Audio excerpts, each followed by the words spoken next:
Hey, welcome back. I just realized I started that dog sitting story. What was that, like 2 days ago? I never finished it. Whoops. Um, but I got to meet. So I have to do that. I'll do that now. So the whole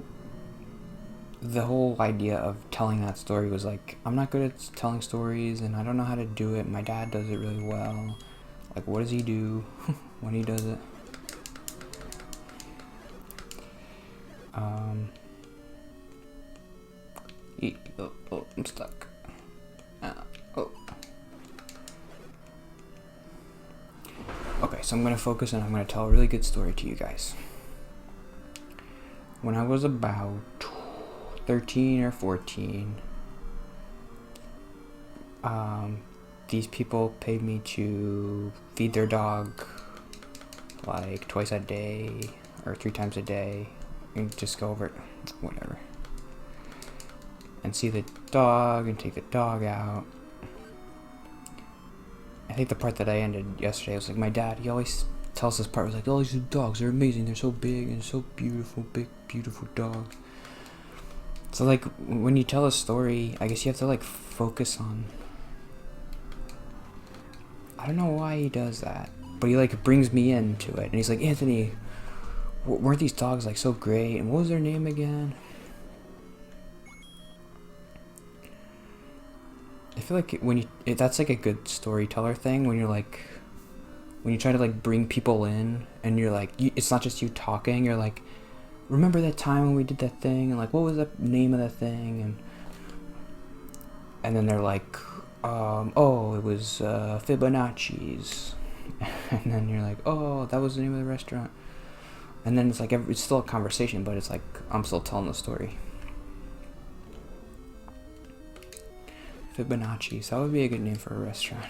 Like a fake Italian thing.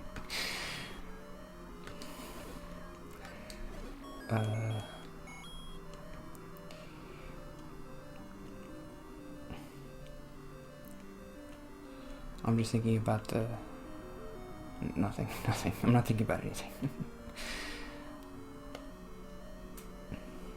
I'm just thinking they could make like a cinnamon swirl dessert, and it could be like a Fibonacci thing, but swirl. I don't know. That's stupid. That's too on the nose.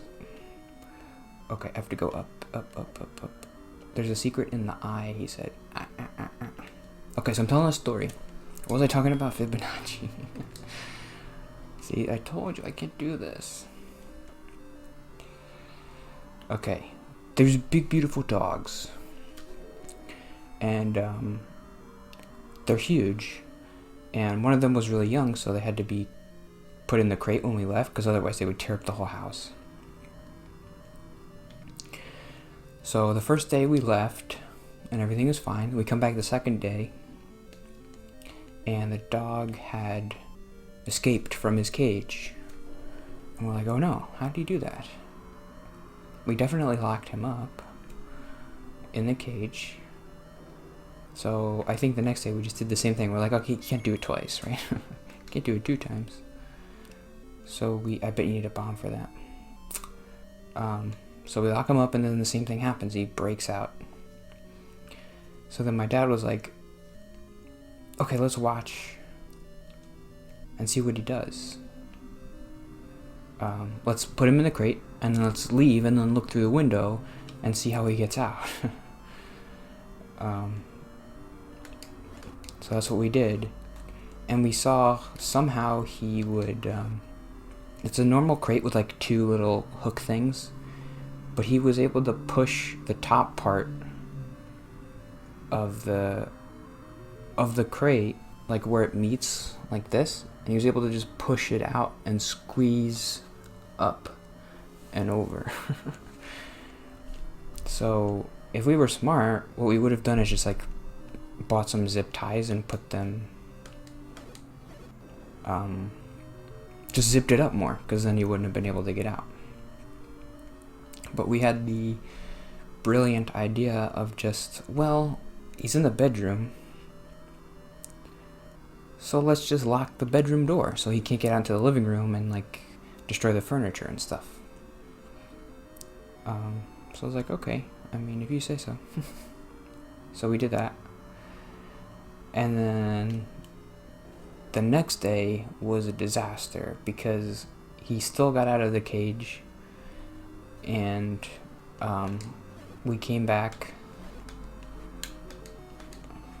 and he had the bedroom was carpeted, and the dog tried to dig under the carpet, like under the door, because he was trying to escape. So he tore up the whole carpet, and it was like a nice carpet. So he's probably digging there for hours, and he started I remember there was holes in the wood because he had dug through the wood. He dug through the carpet, and then there was like holes in the wood through the ground because I don't know how he did that, but he broke through the hardwood floor. I guess it was like a cheap hardwood over the carpet, but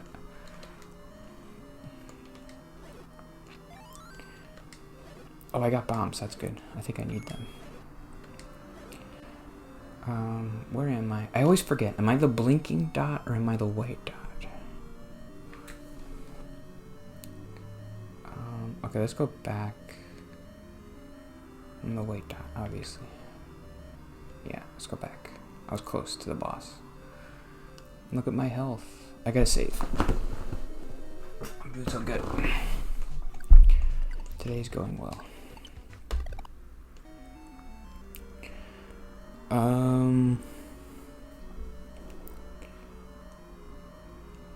So how do I end that story? That was the story. And then at that point everybody's dying. Oh my god, the dog ripped up the hardwood floor. I can't believe it. People are rolling. They're literally ROFLing all over the place. Because my dad tells the story so well. And people are like choking, like, I can't breathe, it's too funny.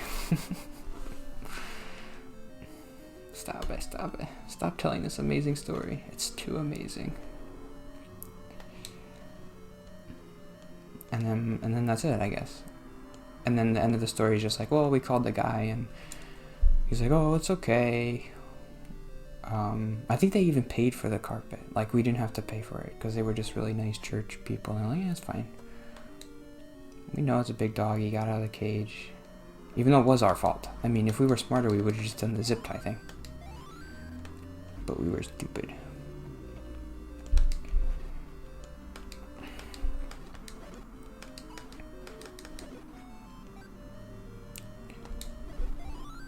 Wow, they're giving me a lot of hearts now for some reason.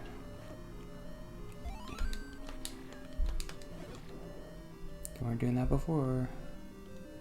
There's a wall around here somewhere that I want to bomb. This is so easy now. It's all about the hearts. Like, if they just gave you a little bit more hearts, it'd be so much easier.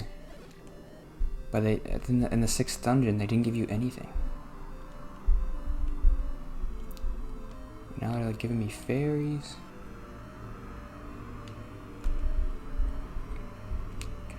So how did I do telling the story? Then my dad tells another story. Like, that's a story that I could probably tell. But then after he tells that one, he tells a different story with the same dogs, which is like a higher degree of difficulty for a story because it's not really very interesting. There's not much to it. Basically, the same dog we were watching, he was in the yard and he just sprinted into a wine tree and he really hurt his leg and he started limping and whimpering and we're like, oh no, did he break his leg? What do we do? And that was the story. And then we just called the guy. We called the people and he's like, okay, we'll take him to the vet or whatever. And that was it. Okay, I'm going to do something I shouldn't do, which is I'm going to just look at the walkthrough and see how do I beat this. I don't know where to go. I'm stuck.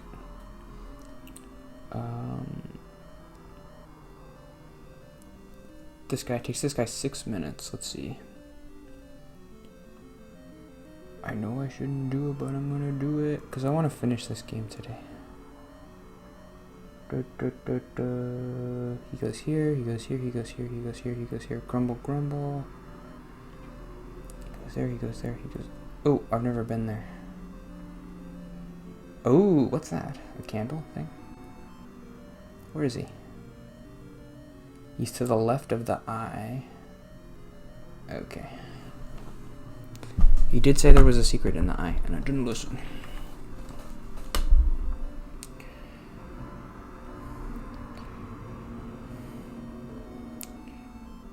So he does this, then he does this. So what does this candle do? Scandal. What's the scandal? Don't use your bombs. Don't use your bombs. Ooh, ooh, ooh, ooh. Okay. No, no, no, no, no.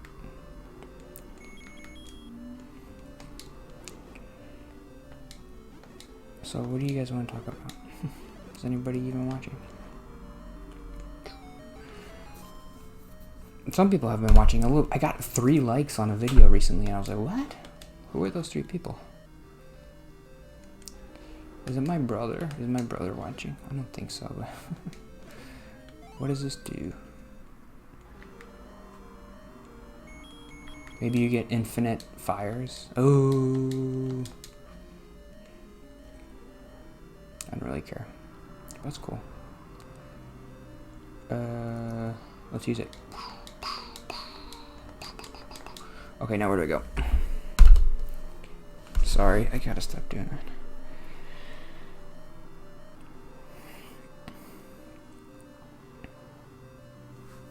Somebody does.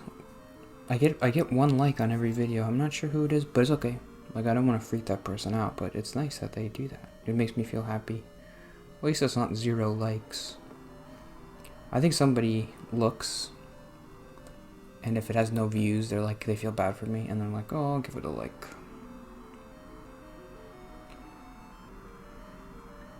Okay, he gets the candle. He goes up. He goes to the right, and he bombs another secret. Is there another tiny note I can do? Tell the dog story. I did that. I have survivor's guilt. I feel like that's kind of what I would categorize. I've talked about a lot how, like, I feel just, like, bad about the world, that, like, there's kids in Africa and they just starve, and I just feel bad about everything. I guess I would categorize that kind of like survivor's guilt. Like, why me? Why am I so lucky to be here and I'm not even taking advantage of any of it? Well, I guess I kind of am now because I'm gonna work for the government. Everybody loves government workers, right? They're their favorite people. Okay, I think he goes to the right, but I'm gonna save just in case. I only have 1 key. I can't do the IRS job. People hate the IRS officers. I can't do it. I can't be hated. I wouldn't survive like that.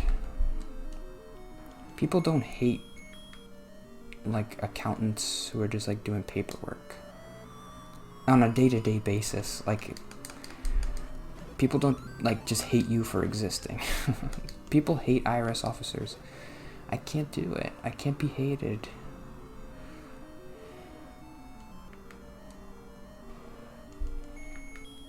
I was thinking, well, maybe I could be like a good one. I'm like, sure, it would be nice to be like working at a charity, obviously. Oh no, I don't have enough bombs. I gotta buy bombs from that guy. But like, that's easy. Everybody loves you. Oh, you're giving out food to people. That's an easy job. Or like, oh, I'm gonna take care of animals. Yeah. That's easy. Animals are nice.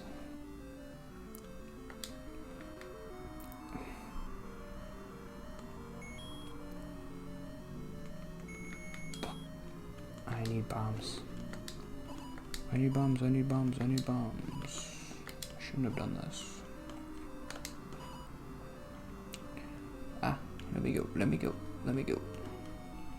If I go back, are there still only 2? Okay, cool, cool, cool. I'm gonna buy bombs from that guy. He was right. He was totally right. He was like, I bet you'd like to have more bombs. And I was like, nope. And now I'm like, yeah. I bet I would.